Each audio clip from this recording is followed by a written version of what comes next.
lovely to have you with me today. Thank you so much for joining me. So listen, let me ask, in the world that you now are in terms of the alumni and the networking area, how do you view the world of networking? How's it changed over the last year? On a personal level, of course, networking is how, for me, I've got most of my opportunities. Networking, or as I say, door knocking on doors.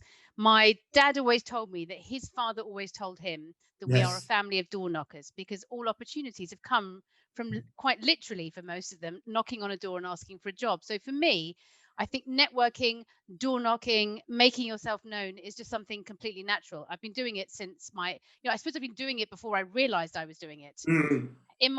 I think about my first job when I was 16, which was at McDonald's, and I'm still friends with some of the people that I met there because we've all gone on to interesting things. Yeah. I think about, university. I think about jobs. I think about, I've always stayed in touch with people or built relationships, not with the intention of leveraging them in the future, but because you just don't know where they're going to go. Interesting people where you've got no professional overlap, but for some reason, 20 years later, 10 years later, there's a reason to ask for a favor or some help. Professionally, as you rightly say, my business is called Enterprise Alumni, and we are the market leading software powering corporate alumni networks. So Yeah. essentially, we help large companies to stay in touch with people after they leave. So on a much larger scale, of course, for me, it's easy one-to-one to send a tweet, send an email, send a LinkedIn, whatever it might be, to stay in touch. But for very big companies, obviously, it's not possible to do so at scale with a spreadsheet or with just one person sitting, in a basement typing emails all day. So on both the professional and personal level, it's really important to me. Did the tech come first, or did the concept of network of the alumni? Was it your frustrations that born out the?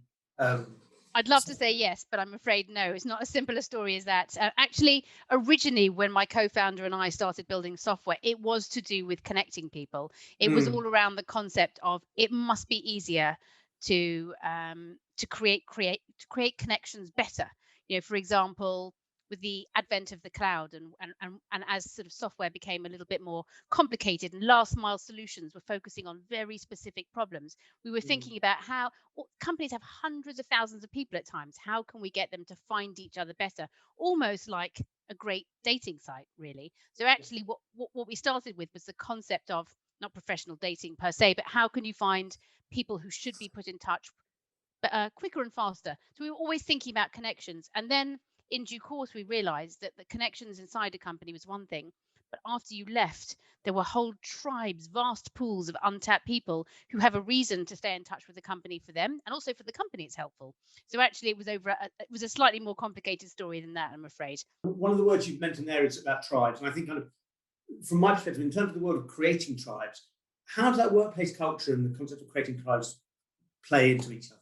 We all need tribes. I use that word all the time. We all need Mhm. people who can lift us on a bad day, can give us a high five on a good day. For me as an entrepreneur, I enjoy being in touch with, connecting with, engaging with people who have either had a similar journey to me, are going through a similar journey to me. We all need people around us who have similar interests or similar goals to help us on our way. And for me, in terms of tribes and workplace culture, that's really important. We all need either mentors, we all need peers and colleagues who can help us on a day-to-day basis. We need very senior people that we think of as, that's a real goal. I'd really like to get there professionally in that position, or something of that nature. So to me, the concept of tribes is both a personal thing and a professional thing. We all need to find people who can help us achieve our goals.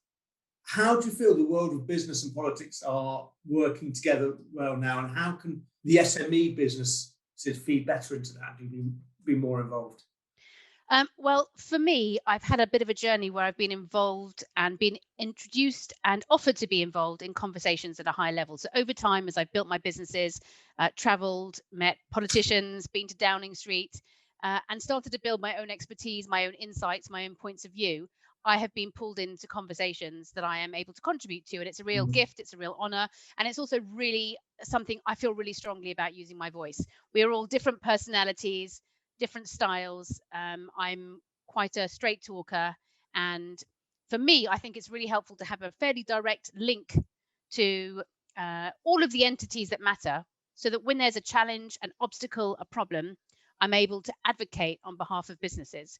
And that's not just businesses like me, it's also much smaller businesses. So the things that, the things that challenge small businesses are the things that challenge medium-sized businesses, are the things that challenge large businesses. Finding your market, keeping your market, cash flow, it's all very similar. So I've been very lucky to be involved in things I feel very strongly about. I've been involved recently in conversations about diversity in the Future Fund and government lending, given that only it's an often cited statistic, but only 1% of women in my world typically get financing for their ventures. So I'm often a voice on diversity. And in fact, my business is the only business in the world that has a diverse shareholder base. It was something I was so devastated by the perpetually negative narrative that I decided to, with my co-founder, to see if we couldn't change that. But I'm often involved in things to do with diversity, entrepreneurship, the challenges of building a business, and having started really from my kitchen table in the UK, I'm now having customers all the way to Australia on the right, US on the left. I think I've been through everything. So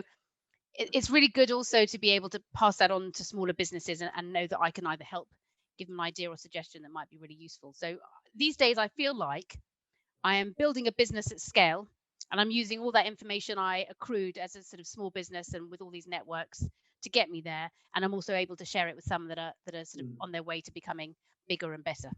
Do you get frustrated or with the rate of change and some of the challenges you perceived, or is it just you feel as hurdles that kind of you enjoy conquering?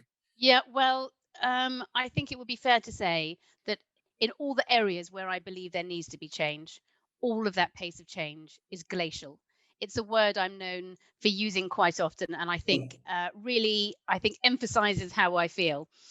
My 20s, I remember, I IPO'd my company at 29. And I remember at the time saying, well, I'm going to change the stock market figures by floating my own company, being the managing director of my own listed company. I'm changing the statistics.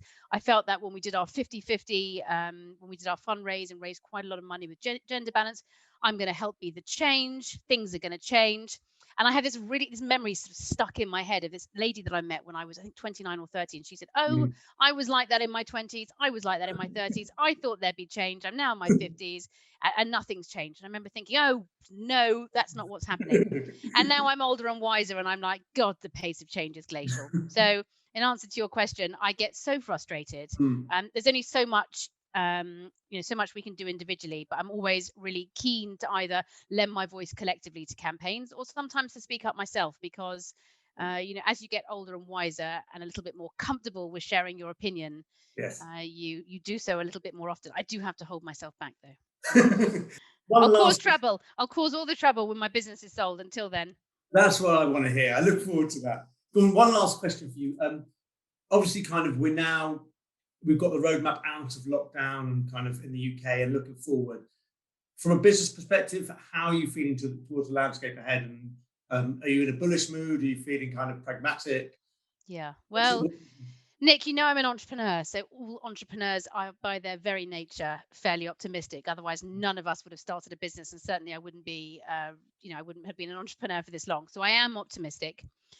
Personally, I'm feeling the green shoots. I'm seeing sparks of business in places I haven't done for months, but I'm acutely aware that every week that businesses are closed and that the shops are closed is another hard week particularly for small businesses. And I find that devastating. So I'm full of optimism, as I usually am, but I'm also acutely aware that there are tons of businesses still suffering where the end is not near, the end is not in sight.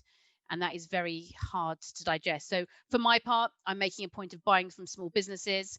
I'm always very keen to hear from small businesses that are really suffering and shining a light on them so that we can all shop with them. And I'm just, I think we should all do our best to spend our money in places where we know it's really needed for now. Emma Sinclair, on that note, I think that's such a wise and sage advice. So I appreciate that and appreciate your time. Thank you so much. Thanks, Nick.